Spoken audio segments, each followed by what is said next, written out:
Gio and I are back together again with Liza Levin, who is the CEO of Gable. And Gio just met her like 2 days ago and talked her into a podcast recording today. And Liza is in San Francisco. Thank you for joining us today. Thank you. Thank you for having me. And I'm lucky to have you both. Yeah, totally. So I'll tell you how it played out. So first of all, yes, one of her colleagues walked up to me at GWA and right as we were starting, so introduced herself. And then another one of her colleagues reached out and saw that I was going to be at Coronet here in Denver and reached out about connecting. And we went back and forth. And Jamie, you know how I operate. I totally forgot. And she's like, "You ghosted me." And I'm like, so she walks up to me at the conference and she's like, "You ghosted me." And I'm like, I wish I could tell you that you're wrong, but I probably did. And I'm so sorry. if it's not its calendar, it doesn't exist. My panel, yeah. And after my panel with Ryan Simonetti and Sarah with Industrious, I was talking to Mark Gilbreth, and she walked by and Mark Gilbreth introduced us. And so I said, "All right, I'll swing by your booth to see a demo." And then I walked up to Jillian Brown, who's been on here with us before with AY. Mm-hmm. And she's like, "Oh my gosh, you have to go talk to the Gable lady." And I was like, "Okay." Gable lady. And then I talked to one other person. That's my name, Gable lady. I'm like, "Have you talked to the Gable people?" And I'm like, "No." So I went by there and that's how we got here. So I thought it'd be a lot of fun to have someone that's new in the industry, right? Because I'd love to hear how you got here and why, right? I mean, this isn't just something you stumble into a lot of times, but also kind of what you're seeing out there. I mean, you obviously you had team members at GWA, but also it's an interesting place to start with a booth at Coronet, right? I mean, that's a pretty sizable investment. So that was the goal behind getting you on here today. So, I mean, I'd love to hear your background and how you got here. Amazing. So first, one, you've seen that my team is very persistent. That's like basically what we do. We're very persistent people. And then we become the Gable lady or team that now people are actually pushing you, right? That's part of the game. So thank you for having me. My background is very not related to real estate, funnily enough. I think you and I talked about this a little bit. So I'm originally from Israel, hence the accent, if anyone tried to place me, basically. Had a lot of guesses. So originally from Israel. My background is actually in tech. I used to build products for Microsoft. I was an engineer many years, then led team of engineering, then moved to product, then led teams of product. And I moved to the US a little over 4 years ago. I did my MBA at Stanford and founded Gable during that time. So very, very different background, basically, and then landed in Coronet, like you said. Okay, so you were at business school, by the way. No. I get a question. Hold on. I went to business school many years ago. I went to Booth in Chicago and thought I will meet brilliant people and come up with an idea and I will leave with a startup. And that did not happen. So it took me a little more time before I evolved into what I'm doing now. So you're in business school, and how did Gable happen? So I was not under the idea of like, I'm going to come with a company out of it. Yeah. Actually, I was like, no, this is for very different people. I am not like that. I probably don't have it in me, basically. Also, I come from an immigrant family. Stability is something that is very top of mind. I actually was born in the Soviet Union. I came to Israel. We had a lot of ups and downs. So stability, I would say, is something that led me throughout my life. And if there is a word that you cannot describe, a startup is stability, right? So definitely it was not something I was looking to do. But actually what what Stanford and business school gave me, I think really, I do see this as a gift, is just growth mindset. And actually it's been talked a lot at Microsoft as well. But really, and listening and hearing, and I'm sure, Jamie, you've seen the same, is that just you are exposed to so much. You see success stories, you see failures as well. I think it's very important to acknowledge them as well. But you see people like you. I think what business school gave me, just the understanding that if they can do it, I can do it. And it was phenomenal. It was eye-opening for me, I would say. And it started really as an idea and thought about exploring what do I care about, what am I passionate about. I build multi-billion products, software products, and it's very different, right? We believe that Gable is going to be that multi-billion-dollar company, right? But starting it was definitely not like that. But really, I found my passion, I would say.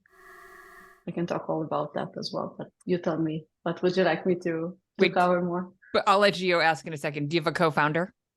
Yes, I do. Yeah, I do. He's based in Israel. His name is Omri. We've known each other for over a decade, actually. Wait, so which one of you is like the CTO hat? So he's the CTO. Okay. I'm the CEO. Sometimes we have so many features. Liza, do you want to go back to your Angular days and start developing some front end? Like, if you want this to go faster, you better get in there. Yeah. Please don't make me, but I'll do whatever I can. I do everything. So but he runs all the technology side.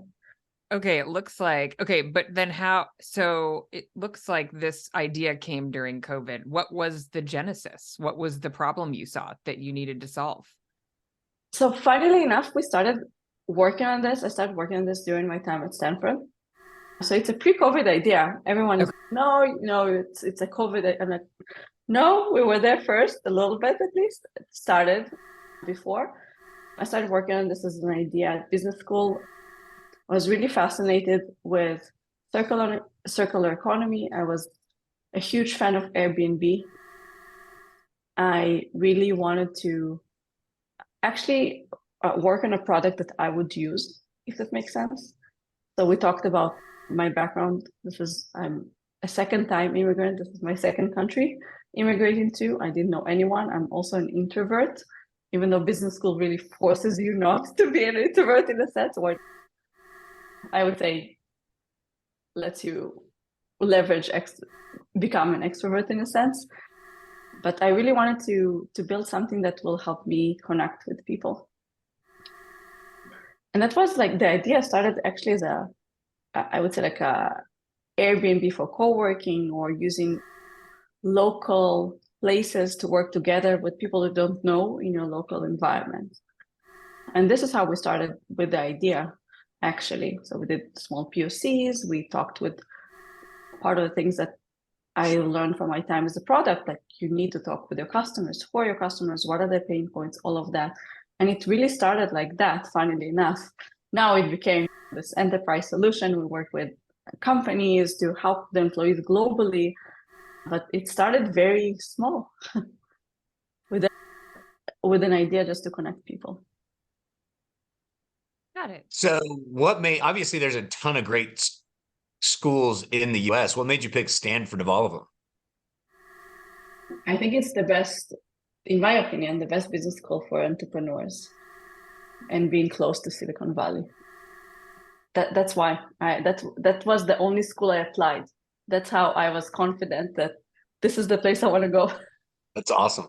So help us understand, okay, you've given us an idea of how you got into space, why you got into it. I mean, at this point, how's it been coming out of COVID, right? It was a pre-COVID idea, but you launched during COVID, right? And so what have you been seeing out there? Kind of what conversations are you having? Because obviously there's a lot of, what would you describe yourself? Would you say you're an aggregator, or how would you describe yourself? The way that we like to describe ourselves is the modern operating system for companies managing their hybrid and distributed workforce. Okay. So we definitely do have the aggregator component, but we do a lot more. And I think part of it is the revolution of what has been happening in the past several years. So to your point at the beginning, it was a shit show, right? Like it was insane. It's at the beginning, you're talking about bringing people together during COVID. Yeah. I'm talking to investors or people that she is nuts. What does she want? Clearly the degree from Stanford didn't help her. So, but I think the biggest thing there is the customer discovery, right? We've done a lot of it during that time, understanding what is the evolution that is happening. At the end of the day, there were a lot of startups during that time. Oh, everyone's going to be always remote. That's it. That's a new way of work. Personally, I didn't believe that in a sense. I do think that there is a way to work. I live this. I'll tell you a little bit about my personal story, but I think at the end of the day, you need a place where you work best, and you also have different needs as an employee, whether this is to collaborate with others, which is actually scientifically proven, helps people both in terms of mental health, in terms of feeling connected, trust. This is proven. So we are social creatures. I work a lot remotely, but I also want to meet others. So I wanted to, with that, I would say, understanding, to build something that can facilitate that. And we've grown as a company. We've done many, many things to help facilitate that.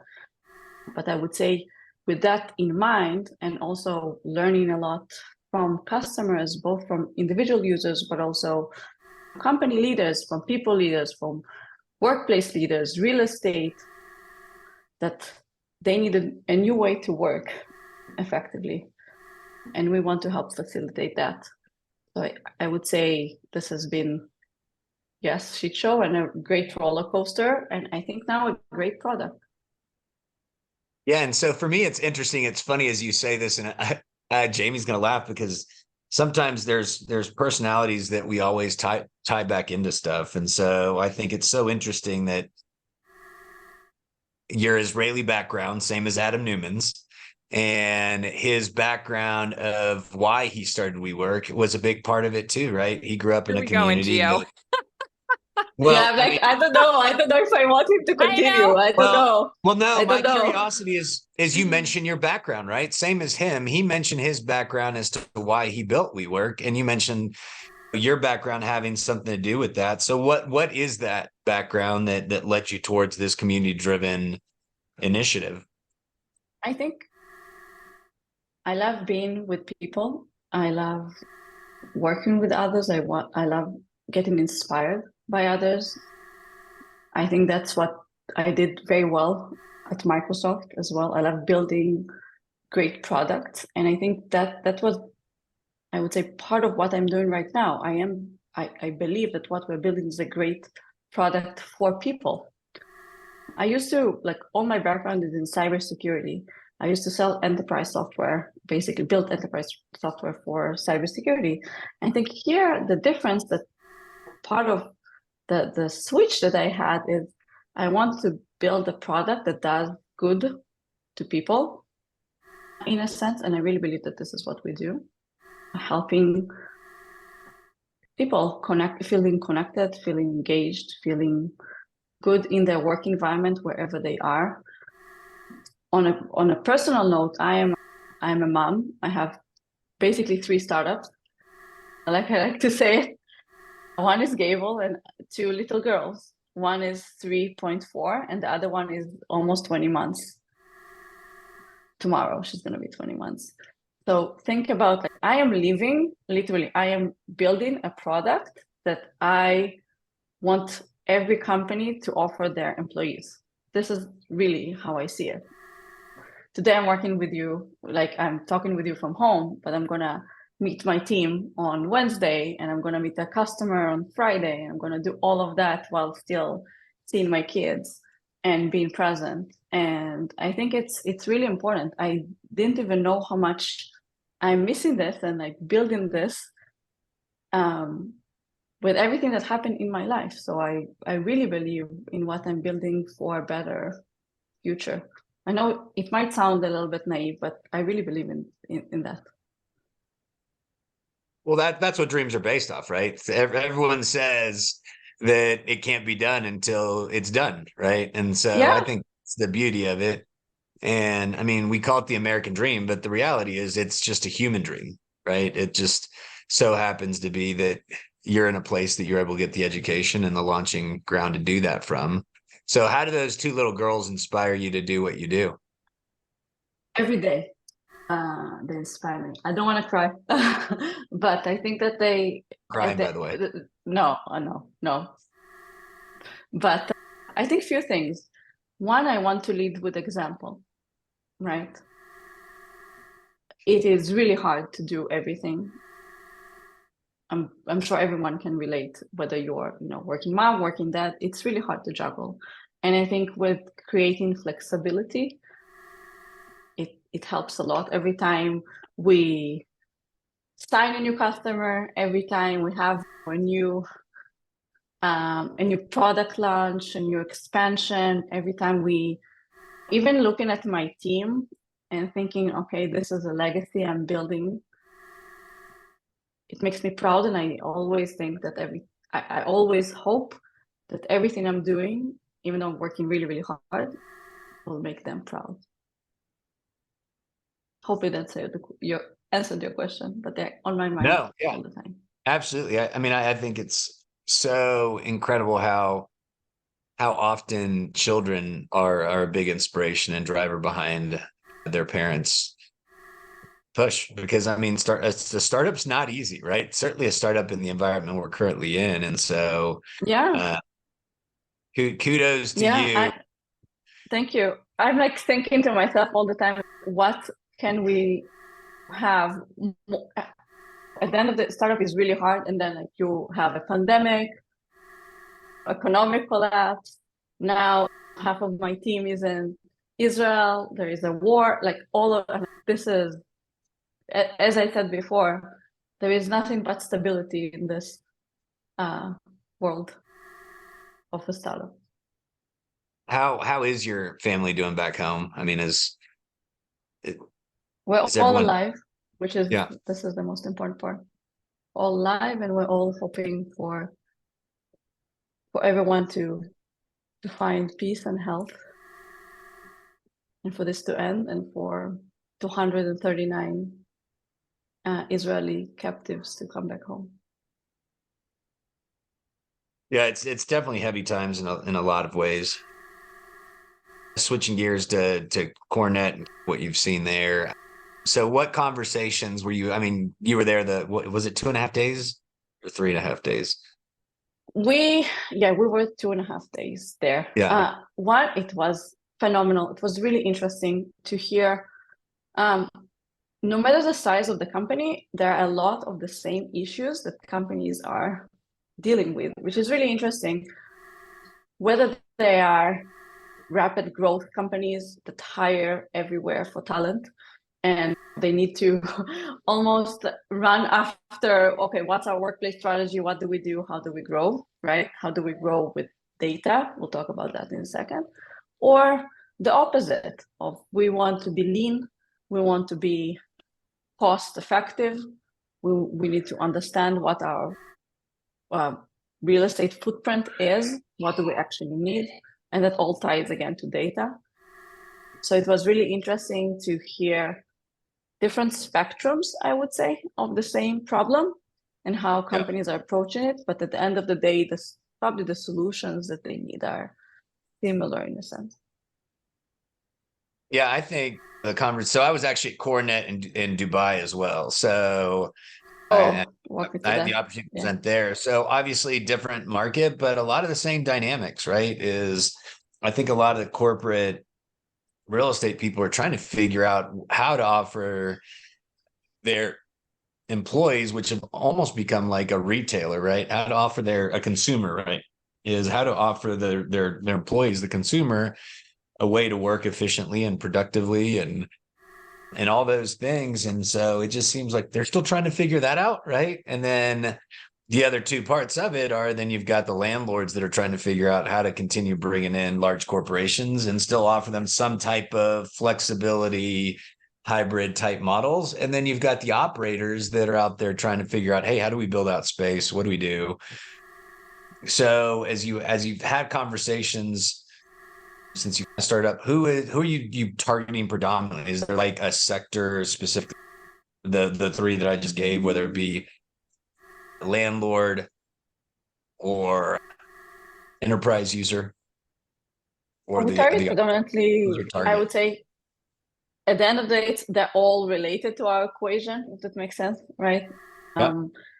We, in terms of our customers, they are enterprise customers. We primarily sell to companies. Of course, we have the marketplace aspect, so we love to partner with space operators and providers to help maximize occupancy for them as well, right? At the end of the day, it should be a win-win situation. And also, I do think that I want to touch on 2 points that you talked about. One is everyone is still figuring this out, and I think the way to figure this out is to. I see the horse. Hard for me to. I'm plugging in. Plugging in the horse. Okay. The second aspect is really the flexibility piece, right? Part of trying to figure this out is to offer flexibility to figure this out, right? And I think that's part of, and I hear this a lot.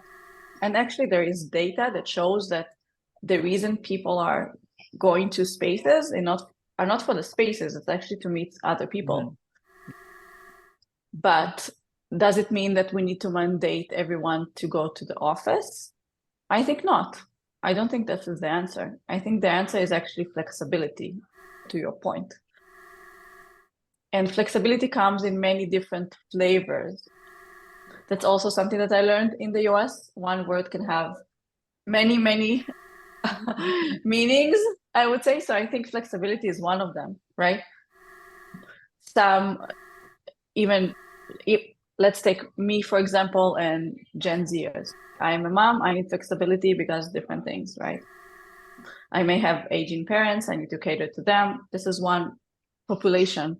Other population can be like Gen Zers, right? That entering the workforce. They want to be able to work from everywhere. They would want flexibility, right? Additional flexibility is just us as leaders, companies that want to hire the best talent. How do they define flexibility? Is by hiring globally, hiring talent where is the best talent out there. So I think we all define flexibility differently, but at the end of the day, I think the way to achieve it is to offer it in location flexibility, right? Where do I work? And everything that is related to how do I work? What's the ecosystem that I work in? So I think those are the conversations that I hear all the time. And to your point, I think that the challenge is how do you build this metrics to figure this out? Liza, do you find that that the occupiers are ready for your solution? Are they still in the figuring it out? Or are they using your platform to help figure it out? Definitely. I think at the end of the day, and I think even just the conversations we had at CoreNet with different providers and occupiers, we want what's best for the customer, what's best for the company. And if flexibility is what's best, they want to partner on that. Yeah. And I think part of it is also how do they measure if what they're doing is actually effective? And I think there is something that is really important and crucial in making these decisions, which is actually data to make those decisions. And some don't have it, right? So part of, I think, our value add, or in general, what I think every company and occupier should look at is what's the data tells us that is best for our company or for the companies that they work with. How was Cornet as a vendor? I've never been. I'm curious a little bit about the Cornet experience. Wow. One, that was my first Cornet. I didn't know what to expect. It was amazing. One, I think what I liked is that very high quality people, vendors as well, met amazing people there, good sessions, conversations, and also so many parties. I didn't know. So many people like to party so much. I'm like, where do I go? If you need help, I don't know. Leaving early, Gio is a professional at the Irish goodbye. I really? I'm your Houdini. He can train you. You're the Houdini. Yeah, I'm like, oh my God, where do we go? We need to like divide and conquer all these parties. It was like, yeah, it was the weekend. So I'm like, okay, yeah, definitely. Yeah, which was a horrible idea. That's one of the complaints I heard from everyone. It was, Jamie, it was Sunday and Monday. Yeah, it's with bizarre. registration I had to come in Saturday. And Saturday as well. I was there from you Saturday. Were there Saturday. Huh. And some people came on Friday. So it was definitely not easy to be there on the weekend. I wish they would do it on weekdays, but yeah, it was. But the parties were great. Like that. Weekend parties were great. Yeah, I'm like, okay, yeah. How many attendees? Myself there. Ish. How many attendees? What in Cornet in general? Yeah. I don't know. I assume a few thousands were there. Yeah. The parties look like they had a few thousands, so I assume the attendees were something like that. I'd probably say 2,500. Yeah. I mean, it was at the convention center, and I mean, all the big players had booths, right? Newmark, AY, JLL, Cushman, big real estate providers, and then you had all the other vendors as well. So, yeah, it was. There was actually there was a lot of buzz on Monday, even still. I heard Sunday was really the busiest day. Yeah, but Sunday was crazy. Yeah. Crazy. Yeah, everyone goes crazy the last night, so I think everyone went Sunday night went pretty hard, and so it was hard to get going on Monday. But so switching gears, you didn't attend a GWA, right? No, I did not. Okay. So Cornet, obviously, how did you end up deciding on Cornet versus GWA or Juicy or ULI? Or because ULI is actually their big conferences right now, this midweek in Los Angeles. So, which is a big one. So I think a few things. One, we're also figuring this out, right? Think about this where most of my time was during COVID. So this is our first steps in going to conferences. And part of it is just understanding what's out there, I would say. We do have team members that would go to GWA hopefully next. Actually, sorry, I think you met Claire. You met Claire in GWA. Yeah, I didn't go, but you met Claire. Mm-hmm. Yeah. So personally, I didn't go, but we need to divide and conquer basically on these opportunities. And I think part of it is understanding the ecosystem that we're at. But you will definitely see me next year. Now that I'm finally traveling. Remember, I also have very little kids. So sure. Every time it's okay. Can I really leave? Can I send someone? Will my husband not kill me when I get back? Basically. So y'all basically, are y'all international or are you North American based? What's your target? So in terms of customers, you mean? Or well, I mean, what markets are you trying to really hit?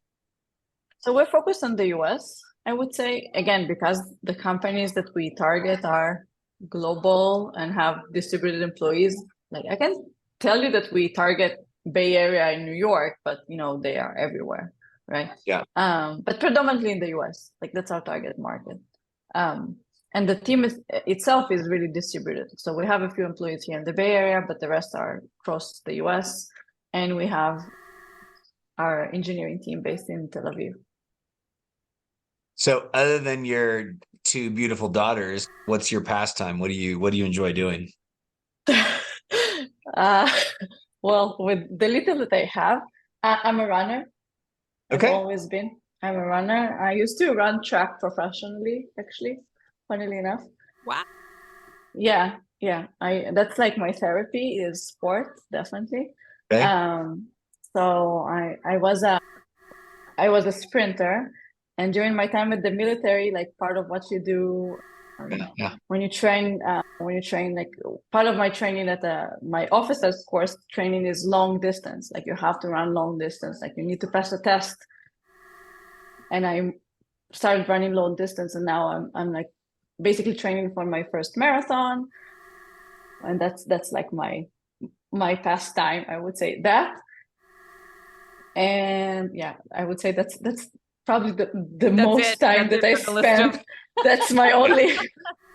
Someone asked me, I was at the conference, what's something fun about you? So I'm like, fun. I don't know, fun. I don't know this word. I don't know this meaning. Really that fun right That's now. why you enjoy the parties. That's why you enjoyed the Yeah, parties. I like, wow, people have lives. Wow, that's amazing. This is how it feels like, huh? So it's pretty funny. But actually, I did do something. I do have a WSET2 certification for wine. So that's my other hobby, running and wine, if that makes sense. There you go. That's not. Yeah, maybe a bit counterintuitive. You calories and you burn them. Exactly. That's yeah, losing all the baby weight like that. And where is your marathon? I want to do the Napa one. That's the one that I'm training. Okay. Yeah, it's great. I did the half marathon this year. Amazing. I mean, even though it was hailing and it was probably not the best conditions. In Napa? In Napa, it was. Oh, no. Yeah, I ran, I think half of an hour I ran in the rain. Oof. Yeah. But like you run with like next to vineyards. So like beautiful. What can go? Yeah. What can be not fun about that? So that's my target. Okay. So you basically are choosing both of your favorite things to go run at, right? You get to exactly run. Yeah, maybe then I'll do like some wine tasting after the victory wine, right? Yeah, exactly. Why not? Why not? Wine. Which one? Yeah, white or red. So I really like what? So that's great. I love. I think more and more I like white wine. My favorite here in Napa, I don't know if you're familiar, there's one winery called Farniente, which is great in Napa. And there is another one called Mary Edwards, that they have one specific, I think it's Sauvignon Blanc, that it's really, really good. But usually Cabernet Sauvignon woman. Yeah. So Jamie, your final question. Oh, well, let's see if it applies. Usually I like to ask what your karaoke song is. I don't have a life. Did we establish this already? How about in business school? Karaoke? Was there any karaokeing in business school? Well, no. It was a lot of beer pong. A lot of beer pong. All right. Yeah. But yeah, I learned a lot of things in the US. Believe me, I learned I bet. I learned a lot. But my last year, most of it I was pregnant, so it was definitely not fun. Oh, in business school? Yeah. Where you were pregnant and you started a company. Yeah. Make no small plans. And are you VC funded? Yes, we are. Yeah. I mean, that's incredible. Thank you. Yeah. Thank you. You're very, very inspiring, and what you're doing is very hard. So I'm very inspired by your story and what you're trying to accomplish. And hang in there. I have a almost 12-year-old So it gets better and then easier? worse. Everyone tells me like you need to, there is like there's a window until where 4 or something you'll like be that. good. 4, Exactly. that's what I heard. Yeah. I have a few years. Yeah. You'll actually, it's you'll actually have a built-in editor. So I'll tell you, we're already going to have to bleep out one of your curse words earlier because Jamie's daughter is our editor, and she doesn't like it when people curse on our podcast. So I am so sorry. Like a slang phrase. We might get away with that one. We might get away with that one. All right. Well, you don't have to I'm sorry. You should have told me. You should have prepped me for this. No, this is Told uncensored. me, no. It's totally uncensored. Gio's kidding. My daughter, she is a 6th grader who does not like swear words, but she likes plenty of other things that are not, she's a little bit of a troublemaker, I think.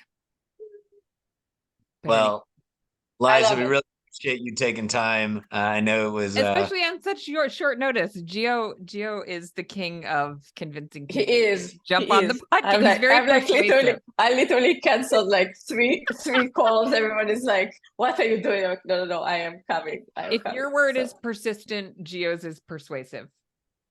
There we go. I like it. Make a great pair. Yeah. Well, we're welcome to the industry, and thank you. Yeah, we look forward to seeing more of you. And I would love, at some point we'll have to dive into your platform because I would love to learn more about the details. Would love that. I hope you'll enjoy it as well. Thank you for having me. It's an honor. Of course. Thank you.